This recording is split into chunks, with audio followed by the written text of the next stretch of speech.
Quand un pays traverse une crise, l'astrologie peut nous aider à voir plus loin que les simples événements. Ce qui semble surgir brutalement dans la rue, comme par exemple des émeutes, est en fait souvent le résultat d'un cycle beaucoup plus long, inscrit dans le ciel depuis des années. Et les émeutes qui ont secoué le Royaume-Uni à l'été 2024 n'échappent pas à cette règle. Elles sont la conséquence directe de grandes dynamiques planétaires qui structurent non seulement la société britannique, mais aussi son rapport au monde depuis plusieurs décennies. Le pays pour l'instant gronde. On voit des drapeaux qui s'élèvent, des appels à manifester circulent pour le 13 septembre 2025.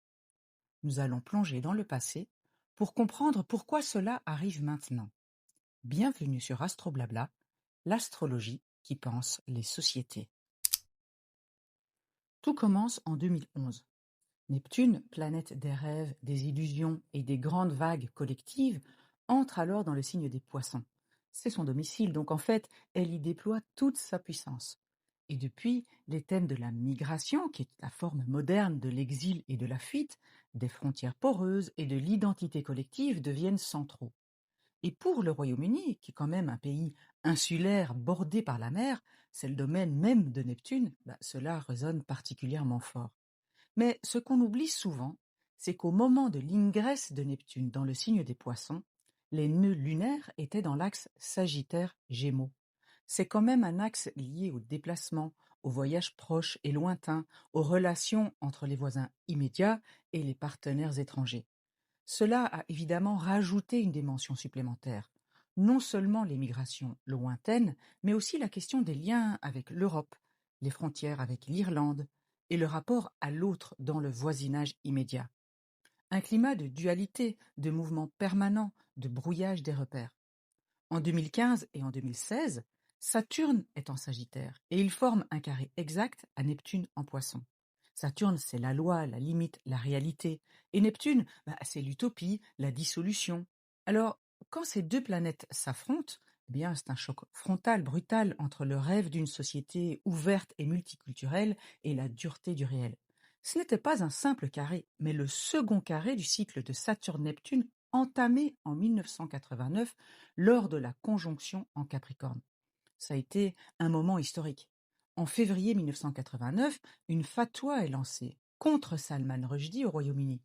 C'est le symbole quand même de la confrontation entre croyances religieuses, liberté artistique et choc des cultures. On voit déjà la thématique. Saturne la loi, Neptune la foi et l'idéologie sans frontières. Chaque cycle suit une logique. On commence à la conjonction, on a le premier carré, l'opposition et le second carré. J'ai déjà expliqué cette mécanique. Et ici, nous étions bien au second carré, qui est porteur de crise, mais aussi de la graine de la prochaine conjonction, celle qui aura lieu en avril 2026 en Bélier. D'ailleurs, Saturne et Neptune ont déjà flirté ensemble en Bélier récemment. Ça nous a donné un peu un avant-goût de ce qui arrive. En 2016, ce carré de Saturne à Neptune s'entremêle avec d'autres cycles.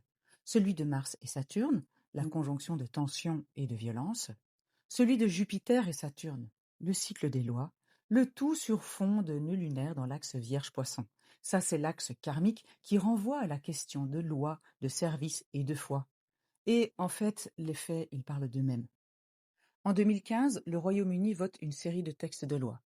Une première loi pour rendre la vie invivable aux immigrés sans papier, une qui permet un contrôle renforcé des déplacements avec obligation de surveillance jusque dans les écoles et les hôpitaux, et une loi qui encadre la lutte contre la traite humaine.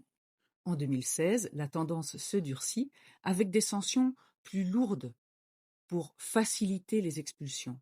Mais surtout, on a le référendum du Brexit, le 23 juin, dont le thème central est quand même l'immigration et la libre circulation. Alors ces lois, elles ne tombent pas dans n'importe quel ciel. Elles suivent également le cycle de Jupiter et Saturne, qui est celui des grandes réformes sociales et politiques. Et chaque carré, chaque opposition de ce cycle a produit au Royaume-Uni un tournant législatif majeur, mais j'y reviendrai plus tard. Alors il faut garder en tête que ces lois, elles viennent sur un fond marqué par le cycle de Saturne et Neptune. Le rêve, il se heurte au réel, l'idéal collectif se confronte à la dureté du quotidien. C'est le temps des désillusions et des contes. Et en fait, si on regarde le ciel de 2015 et 2016, on retrouve un T carré explosif, Pluton en apex au carré de Mars et Uranus. C'est une configuration de radicalité et de violence qui ont en fait accompagné l'époque des grands attentats en Europe. Donc c'est un climat d'angoisse, de suspicion, et où les idéaux d'ouverture neptunien se sont brisés sur le mur du réel saturnien. Autrement dit, ce n'était pas une simple réaction politique, c'était une réponse cyclique inscrite dans le ciel. Jupiter-Saturne qui structure les lois, Saturne-Neptune qui installe l'atmosphère de désillusion, et Mars-Uranus et Pluton qui radicalisent le climat jusqu'à la brutalité. En fait, le couple Mars-Jupiter-Saturne, on le retrouve à la base de la construction européenne. En 1993, lors de l'entrée en vigueur du traité de Maastricht, qui est en fait la naissance de l'Union européenne moderne, on retrouve les cycles de Jupiter-Saturne, mais aussi le carré de Saturne à Mars, la tension entre intégration et résistance. Et les nœuds lunaires, ils sont également dans l'axe Sagittaire-Gémeaux. En 1993, c'est aussi l'année de la grande conjonction entre Uranus et Neptune en Capricorne, qui a marqué cette idéologie d'une mondialisation sans limite. J'en ai déjà parlé, c'est la tombée du web dans le domaine public qui dissout les frontières. On est alors en plus dans cette petite période de transition en air d'air dont j'ai beaucoup parlé dans plusieurs vidéos et qui parle de fluidité et de circulation des idées et des personnes. Alors, retournons un peu à notre époque avec Neptune en Poisson et les nœuds lunaires dans l'axe Sagittaire-Gémeaux.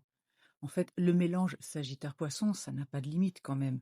Et quand Saturne est entré en Poisson en 2023, il vient freiner les rêves neptuniens, confronter les illusions à la dure réalité.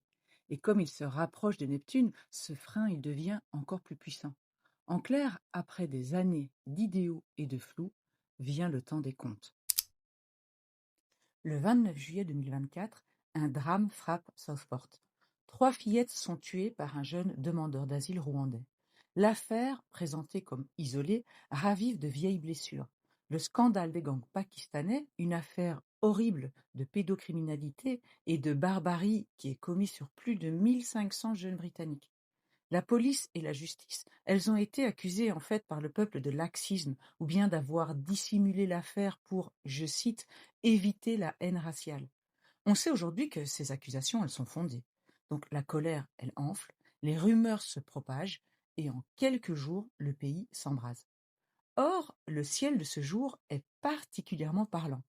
Saturne et Neptune sont en Poisson et ils sont rétrogrades et déjà dans l'aube de leur conjonction en astrologie mondiale. C'est quelque part cette rétrogradation un temps suspendu. C'est la révision collective, les doutes, le retour des vieilles illusions et la nécessité de clarifier. La Lune, elle, elle est conjointe à Uranus.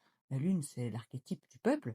Et avec Uranus, c'est un déclencheur explosif d'imprévus et de révolte. Et là, le peuple, il explose. On a aussi Mars et Jupiter en conjonction qui amplifient la colère et la contagion, parce que Jupiter, il dilate. En fait, on retrouve tous nos acteurs. Le cycle de Mars-Saturne, il est marqueur de défis et il a ponctué des émeutes. Si on prend par exemple la conjonction d'avril 2022 en Verseau, puis celle d'avril 2024 en Poisson, bien ce sont 2 moments marqués par des émeutes et des violences sociales. Donc en fait, le ciel, il parlait d'une cocotte minute prête à exploser, et elle a bien explosé. Vous connaissez ma rengaine, pour comprendre ce qui se joue aujourd'hui, il faut remonter le temps. Je vous ai parlé des lois votées en 2015 et 2016. C'était l'époque des attentats en Europe. Paris, Bruxelles, Londres. Dans le ciel, il y avait ce T-carré explosif entre Pluton en apex au carré de Mars et Uranus. C'est violent, c'est radical et ça fait peur. Et dans ce climat, le Royaume-Uni a voté une série de lois plus restrictives sur l'immigration. Alors bien sûr, il y avait en plus le référendum. Mais pour saisir l'ampleur de la rupture, il faut replacer ces textes dans le grand cycle de Jupiter et Saturne, celui des lois et de l'ordre social. Parce qu'en fait, à chaque fois qu'il s'active, le Royaume-Uni vote une loi majeure. En 2000, on a la conjonction. Et on a une loi qui élargit la lutte contre la discrimination raciale au service public, la police. En 2006, on a le carré. Et là, c'est une criminalisation des discours haineux contre les religions et les minorités. En 2010, on a l'opposition, Et là, on a un texte fondamental qui regroupe et renforce toutes les protections contre les discriminations liées à la race, la religion, le sexe, le handicap. En 2015, on a le carré. Et là, on a la stratégie nationale pour l'égalité raciale. C'est un plan officiel qui inscrit l'antiracisme dans la politique d'État. Et puis survient 2016 avec cette triple tension astrologique, Jupiter-Saturne, Mars-Saturne, Saturne-Neptune et le T carré, et le cap change brutalement. Là, on a un durcissement migratoire, la surveillance de Mars et le Brexit. On les vote, rappelez-vous, dans ce contexte flou et de dualité astrale. En 2020, on a une nouvelle conjonction de Jupiter et Saturne. Et là, on a la sortie officielle du Royaume-Uni de l'Union européenne. En 2024, on a de nouveau un carré, le premier carré du cycle. Et là, ça réactive les tensions. On a les émeutes dont je vous ai parlé en lien avec l'attaque des 3 jeunes filles. Et là, en réponse, on adopte une loi sur la sécurité en ligne. Cette loi, elle est votée dans le sillage donc de ces émeutes. Et ce texte, il renforce le contrôle du contenu numérique et la responsabilité des plateformes, notamment pour limiter les messages de haine. Donc en fait, on voit le contraste. Pendant 15 ans, des lois ont été centrées sur l'égalité et l'antiracisme, et puis dans le contexte des attentats et de la peur, des textes beaucoup plus durs sur l'immigration et la sécurité ont été votés, et c'est ce renversement brutal qui nourrit aujourd'hui la colère du peuple. L'impression en fait d'un système qui protège certaines communautés au nom de l'égalité, tout en imposant aux autres une rigueur implacable. Donc en fait, on voit bien la logique. D'un côté, des lois progressistes contre le racisme et de l'autre, le souhait de lois plus restrictives sur l'immigration illégale et la sécurité. Et c'est ce décalage qui alimente la colère du peuple.